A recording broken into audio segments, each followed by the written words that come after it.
For God did not send his Son into the world to condemn the world, but to save the world through him. Whoever believes in him is not condemned, but whoever does not believe stands condemned already because he's not believed in the name of God's one and only Son.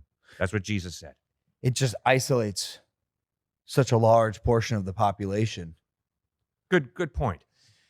Jesus doesn't give his followers an option when it comes to loving people. If I'm a follower of Christ, I don't have an option to hate. I have to love. I have to accept. I have to be tolerant.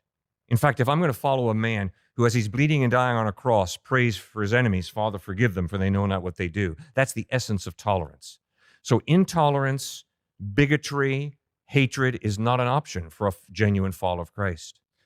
You know, when we look back at history, we often find that it's written by the victors. But here's the fascinating thing.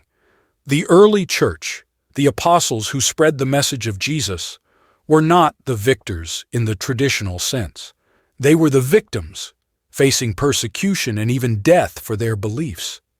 Their sacrifice tells us something profound. It tells us that their conviction in the reality of Jesus was unwavering. They believed in him so strongly that they were willing to lay down their lives for him. And that's something we can't ignore. Now let's address a common concern. What about those who don't believe in Jesus? Will they be condemned to hell? It's a tough question, but here's what we need to understand. God loves us so much that he won't force us to do anything against our will. We have free will, the ability to choose our own path. However, our choices come with consequences.